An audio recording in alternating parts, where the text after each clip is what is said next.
ಗೌರಿ, ಗೌರಮ್ಮ,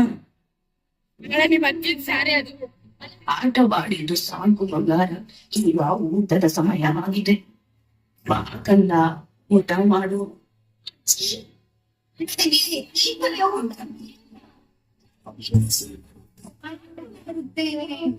ಬಂಗಾರಿ, ಈಗಾಗಲೇ ಸಮಯವಾಗಿದೆ. ಆಟ ಸಾಕು, ಊಟ ಮಾಡಿ ಮಲಗು. ಬಾಗಲ್ಲ. ಸರಿ ಅಜ್ಜಿ, ಹಾಗಾದರೆ ಇಂದು ಗಣೇಶನ ಹಬ್ಬವಲ್ವೇ? ಆದ್ದರಿಂದ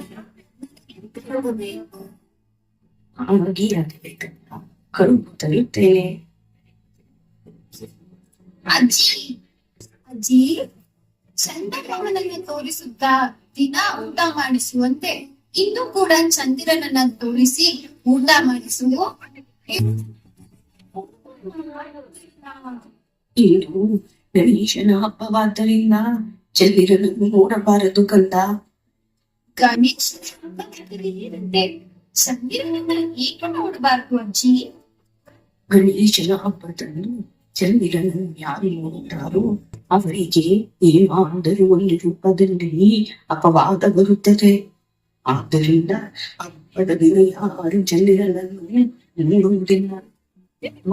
ಯುಗದಲ್ಲಿ ಹಬ್ಬದ ದಿನ ಆಕಸ್ಮಿಕವಾಗಿ ಚಂದಿರನನ್ನು ನೋಡಿದ ಶ್ರೀಕೃಷ್ಣ ಪರಮಾತ್ಮ ಕೂಡ ಕಳ್ಳತನದ ಅಪವಾದಕ್ಕೆ ಗುರಿಯಾಗಿದ್ದರು. ಅಜ್ಜಿ, ಕೃಷ್ಣ ದೇವರು ದೇವರಿಗೂ ಅಪವಾದ ಬರುತ್ತದೆಯೇ? ಹೌದು ಕಂದ. ಗಣೇಶನ ಚತುರ್ಥಿಯ ದಿನ ಚಂದ್ರನನ್ನು ನೋಡುವ ಎಲ್ಲರಿಗೂ ಯಾವುದಾದರೂ ಒಂದು ರೂಪದಲ್ಲಿ ಅಪವಾದ ಕಾಡುತ್ತದೆ. ಅದು ಸಾಮಾನ್ಯ ಮನುಷ್ಯನಾದರೂ ಸರಿ ಅಥವಾ ದೇವಾನು ದೇವತೆಗಳಾದರೂ ಸರಿ. ಹಾಗಾದರೆ ಕೃಷ್ಣನಿಗೆ ಯಾವ ರೀತಿ ಅಪವಾದ ಬಂತು ಅಜ್ಜಿ? ಕೇಳು ಕಂದ.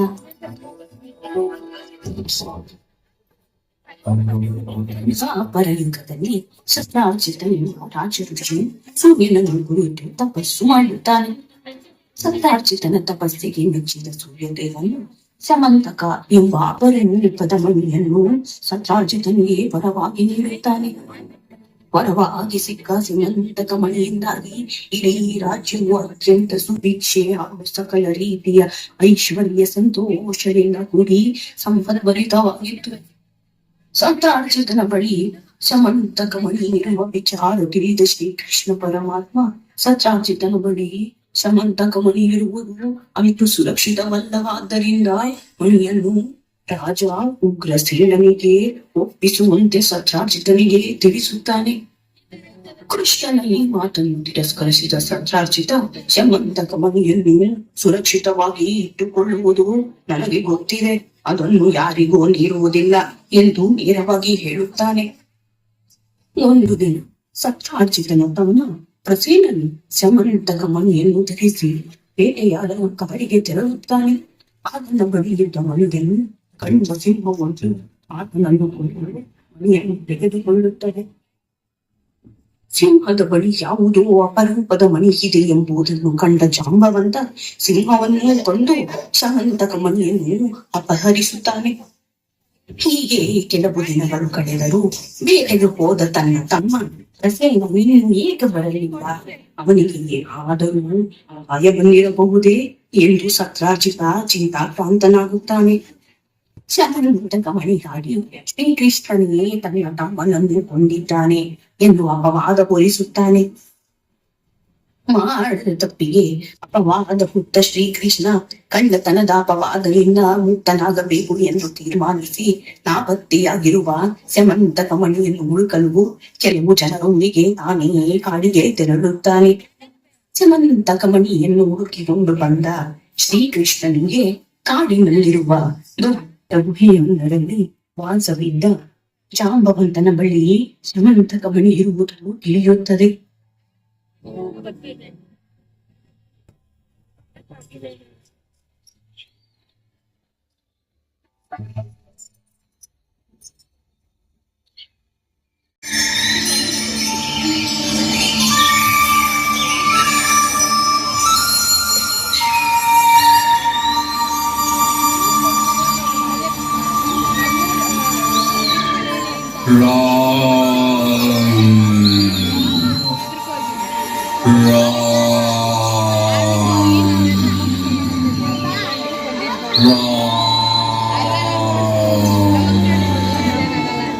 ಜಾಂಬವಂತ, ಜಾಂಬವಂತ, ಅಯ್ಯ ಜಾಂಬವಂತ. ಯಾರದು? ನನ್ನ ಸ್ಥಳಕ್ಕೆ ಬಂದು ನನ್ನ ಹೆಸರಿಟ್ಟು ಕರೆಯುತ್ತಿರುವುದು. ಹೇ, ಯಾರು ನೀನು? ನನ್ನನ್ನೇ ಜಾಂಬವಂತ ಎಂದು ಹೆಸರಿದು ಕರೆಯುವಷ್ಟು ಧೈರ್ಯವೇ ನಿನಗೆ? ಜಾಂಬವಂತ, ನಾನೇ. ನಾನು ಎಂದರೆ ನೀನೇನು ಅನಾಮಧೇಯನೇ? ನಾನು ಅನಾಮಧೇಯನಲ್ಲ. ಒಬ್ಬೊಬ್ಬರು ಒಂದೊಂದು ಹೆಸರಿನಿಂದ ಅವರ ಇಚ್ಛೆಗೆ ಅನುಗುಣವಾಗಿ ನನ್ನನ್ನು ಕರೆಯುತ್ತಾರೆ. ಯಾವ ನರಮಾನವನು ಪ್ರವೇಶಿಸಲು ಅಸಾಧ್ಯವಾದ ನನ್ನ ಸ್ಥಳಕ್ಕೆ ನೀನು ಹೇಗೆ ಬಂದೆ? ಓಹೋ, ಹಾಗಾದರೆ ನಾನು ಸಾಮಾನ್ಯ ನರಮಾನವನಲ್ಲ ಎಂದಾಯ್ತಲ್ಲವೇ? ಹೇ ಮೂರ್ಖ, ಇಲ್ಲೂ ನನ್ನ ಅಪ್ಪಣೆ ಇಲ್ಲದೆ ಗೃಹ ಪ್ರವೇಶಿಸುವಷ್ಟು ಧೈರ್ಯವೇ ನಿನಗೆ? ನೀನು ಇಲ್ಲಿಗೆ ಏಕೆ ಬಂದೆ? ನಾನು ಬಂದ ಕಾರಣ ನಿನ್ನ ಬಳಿ ಇರುವ ಸ್ಯಮಂತಕ ಮಣಿಗಾಗಿ ಬಂದಿದ್ದೇನೆ ಜಾಂಬವಂತ. ಏನು, ಸ್ಯಮಂತಕ ಮಣಿಗಾಗಿ ಬಂದಿರುವೆಯಾ? ಮನುಷ್ಯನಾದವನಿಗೆ ಆಸೆ ಎಂಬುದು ಸಹಜವೇ. ಇರಲಿ. ಹೇ, ನಾನು ಯಾರೆಂದು ನಿನಗೆ ಗೊತ್ತಿದೆಯೇ? ನನ್ನ ಸಾಮರ್ಥ್ಯ ಪರಾಕ್ರಮದ ಬಗ್ಗೆ ನಿನಗೆ ತಿಳಿದಿದೆಯೇ? ಸಿಂಹದೊಂದಿಗೆ ಹೋರಾಡಿ ಜಯಿಸಿರುವ ಮಣಿಯನ್ನು ನಾನೇಕೆ ನಿನಗೆ ನೀಡಬೇಕು? ಅದು ನನ್ನ ಸ್ವತ್ತು. ಅದನ್ನು ನಾನು ಯಾರಿಗೂ ಸುಲಭವಾಗಿ ನೀಡುವುದಿಲ್ಲ. ಮಣಿ ಬೇಕಾದರೆ ನನ್ನೊಡನೆ ಯುದ್ಧ ಮಾಡಿ ಜಯಿಸಬೇಕಾಗುತ್ತದೆ. ಜಾಂಬವಂತ, ನಿನ್ನ ಅಹಂಕಾರದ ಮಾತುಗಳನ್ನು ನಿಲ್ಲಿಸಿ ಸ್ವಲ್ಪ ಅಂತರಂಗದಿಂದ ಯೋಚಿಸು. ನಿನ್ನನ್ನು ಆವರಿಸಿರುವ ಅಜ್ಞಾನದ ತೆರೆ ಸರಿಯುತ್ತದೆ. ಆಗ ನಾನು ಯಾರು, ಇಲ್ಲಿಗೆ ಬಂದ ಕಾರಣ ಏನು ಎಂಬುದು ನಿನಗೆ ತಿಳಿಯುತ್ತದೆ. ಸಾಕು, ನಿಲ್ಲಿಸು. ಅಪ್ಪಣೆ ಇಲ್ಲದೆ ಗುಹೆ ಪ್ರವೇಶಿಸಿರುವ ನಿನ್ನ ಬಗ್ಗೆ ಅಂತರಂಗದಿಂದ ಯೋಚಿಸಬೇಕೆ? ಪ್ರಭು ಶ್ರೀರಾಮಚಂದ್ರರ ಪಾದ ಸೇವಕನಾಗಿರುವ ನನಗೆ ಜ್ಞಾನದ ಪಾಠ ಹೇಳುತ್ತಿರುವೆಯಾ? ಹಾಗಾದರೆ ನಿನಗೆ ಪರಾಕ್ರಮಿ ಎಂಬ ಅಹಂಕಾರದ ಮದ ತಲೆಗೆ ಏರಿದಂತಿದೆ. ಹೇ ಕಪಟ ಮಾಯಾವಿ, ನನ್ನಲ್ಲಿರುವ ಮಣಿಯನ್ನು ಪಡೆಯಲು ಬಂದ ನೀನು ನನ್ನ ಪರಾಕ್ರಮದ ಬಗ್ಗೆ ಮಾತನಾಡುತ್ತಿರುವೆಯಾ? ಜಾಂಬವಂತ, ಸಾಕು, ನಿಲ್ಲಿಸು ನಿನ್ನ ಉದ್ಧಟತನ. ಅಹಂಕಾರದ ಈ ವರ್ತನೆ ನಿನಗೆ ಶೋಭೆ ತರುವುದಿಲ್ಲ. ಸಿಂಹವನ್ನು ವಂಚಿಸಿ ಸ್ಯಮಂತಕ ಮಣಿಯನ್ನು ಕದ್ದು ಗುಹೆಯಲ್ಲಿ ಬಚ್ಚಿಟ್ಟಿರುವ ಹೇಳಿ ನೀನು.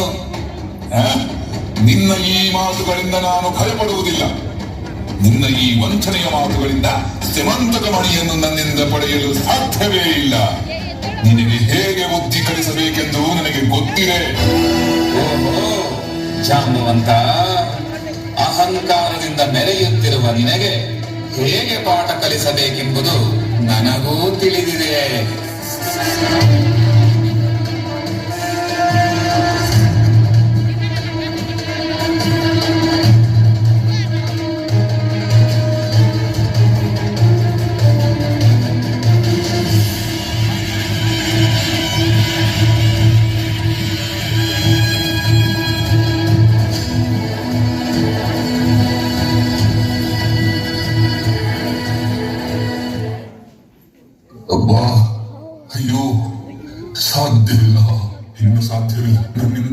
ಮಾಡಲು ಇನ್ನು ನನ್ನಿಂದ ಸಾಧ್ಯವೇ ಇಲ್ಲ. ನನ್ನ ಜನ್ಮಾಬಲವೇ ಹುಡುಗಿ ಹೋಗುತ್ತಿದೆಯಲ್ಲ. ಹೇ ಮಹಾತ್ಮ, ನಿನ್ನನ್ನು ನೋಡಿದರೆ ಸಾಮಾನ್ಯ ಮನುಷ್ಯನಂತೆ ತೋರುವುದಿಲ್ಲ. ಲಂಕಾಧಿಪತಿ 10 ತಲೆಗಳ ರಾವಣನನ್ನು ಕೊಂದ ನನ್ನ ಪ್ರಭು ಶ್ರೀರಾಮಚಂದ್ರನೇ ನೀನಾಗಿರಬೇಕು. ಅವನನ್ನು ಬಿಟ್ಟರೆ ನನ್ನನ್ನು ಸೋಲಿಸುವವರು ಜಗತ್ತಿನಲ್ಲಿ ಯಾರೂ ಇಲ್ಲ. ದೇವಾ, ನಿನ್ನ ನಿಜ ರೂಪವನ್ನು ತೋರಿಸಿ ನನ್ನಲ್ಲಿ ಪ್ರಸನ್ನನ.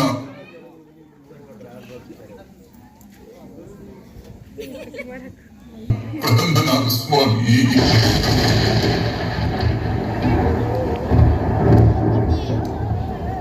ಶಾಂತವಂತ, ನಿನ್ನ ಅಭಿಪ್ರಾಯ ನಿಜವಾಗಿದೆ.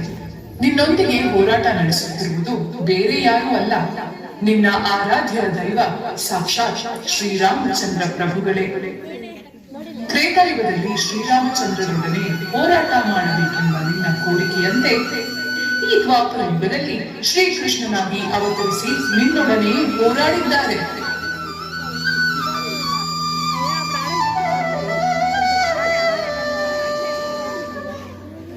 ಹಾಗಾದ್ರೆ ಕೃಷ್ಣನ ರೂಪದಲ್ಲಿ ಬಂದಿರುವ ನೀವು ಸಾಕ್ಷಾತ್ ಶ್ರೀರಾಮಚಂದ್ರರೇ.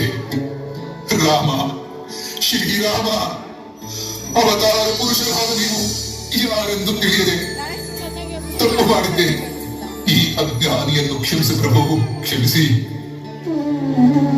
ಭಕ್ತ ಜಾಂಬವಂತ, ದೈವದ ಇಚ್ಛೆಯಂತೆ ನಿನ್ನೊಂದಿಗೆ ಇಂದು ಹೋರಾಟ ನಡೆಸಬೇಕಾದ ಅನಿವಾರ್ಯತೆ ಎದುರಾಗಿದೆ. ನಡೆದ ಈ ಎಲ್ಲ ಘಟನೆಗಳಿಗೂ ದೈವ ಸಂಕಲ್ಪದ ಕಾರಣವಿದೆ. ಸ್ವಾಮಿ, ನನ್ನ ಈ ಸರ್ವಸ್ವವೂ ನಿಮ್ಮದೇ ಆಗಿದೆ. ನೀವು ಈಗ ಅರಸಿಕೊಂಡಿರುವ ಶ್ರೀಮಂತಕವನಿ ಮಾತ್ರವಲ್ಲದೆ ನನ್ನ ಇಡೀ ಸರ್ವಸ್ವವನ್ನು ನಿಮ್ಮ ಪಾದಚರಣಗಳಿಗೆ ಅರ್ಪಿಸುತ್ತೇನೆ. ಅರಿವಿಲ್ಲದೆ ಆದ ತಪ್ಪನ್ನು ಕ್ಷಮಿಸಿ ಸ್ವಾಮಿ, ಕ್ಷಮಿಸಿ. ಚಿಂತಿಸಬೇಡ ಜಾಂಬವಂತ. ವಿನಾಯಕನ ಶಾಪದಂತೆ ಚೌತಿಯ ದಿನ ಚಂದ್ರನನ್ನು ನೋಡಿದ ತಪ್ಪಿನಿಂದಾಗಿ ನನ್ನ ಮೇಲೆ ಕಳ್ಳತನದ ಅಪವಾದ ಬಂದಿತ್ತು. ಈ ಅಪವಾದದಿಂದ ಮುಕ್ತನಾಗಲು ನಿನ್ನೊಂದಿಗೆ ಹೋರಾಟ ನಡೆಸಬೇಕಾಯಿತು. ನನ್ನ ಪರಮ ಭಕ್ತನಾದ ನಿನ್ನಿಂದಾಗಿ ನನಗೆ ಅಂಟಿದ ಕಳ್ಳತನದ ಅಪವಾದ ದೂರವಾಗಿದೆ. ಅಪವಾದದಿಂದ ಮುಕ್ತನಾಗಲು ನೀನು ಪ್ರಮುಖ ಕಾರಣನಾಗಿರಬೇಕು. ಧನ್ಯವಾದ ಸ್ವಾಮಿ, ಧನ್ಯವಾದ. ಶಮಂತಕಮಣಿಯನ್ನು ಒಪ್ಪಿಸಿಕೊಂಡು ನನ್ನನ್ನು ಕೃತಾರ್ಥಗೊಳಿಸಿ ಪ್ರಭು, ಕೃತಾರ್ಥಗೊಳಿಸಿ.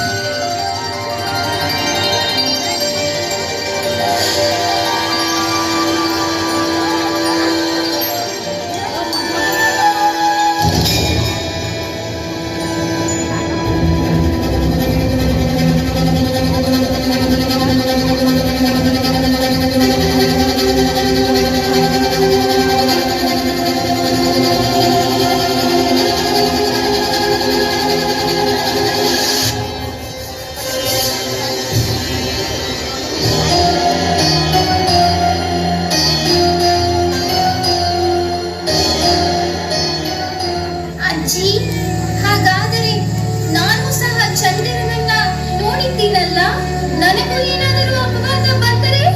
ಭಯಪಡಬೇಡ ಕಂದ. ಚಲಂತಗೋ ಭಾಗ್ಯನ ಕಥೆಯನ್ನು ಕೇಳಿ ಸರ್ವವಿಘ್ನ ನಿವಾರಕ ವಿನಾಯಕನನ್ನು ಭಕ್ತಿಯಿಂದ ಪೂಜಿಸಿ ಪ್ರಾರ್ಥಿಸಿದರೆ ಬರುವ ಅಪವಾದವೆಲ್ಲ ದೂರವಾಗುತ್ತದೆ. ಹಾಗಾಗಿ ನಾವು ಸಹ ವಿನಾಯಕನನ್ನು ಪ್ರಾರ್ಥಿಸೋಣ. ಹಾಗೆ ಆಗಲಿ ಅಜ್ಜಿ, ವಿನಾಯಕನನ್ನು ಪ್ರಾರ್ಥಿಸೋಣ.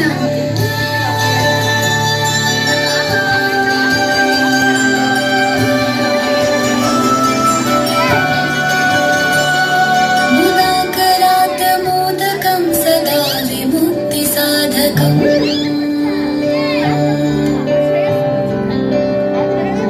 ಮುದಾಕರಾತ ಮೋದಕಂ ಸದಾ ವಿಮುಕ್ತಿ ಸಾಧಕಂ. ಕಲಾಧರಾವತಂ ಸಕಂ ವಿಲಾಸಿ ಲೋಕರಕ್ಷಕಂ.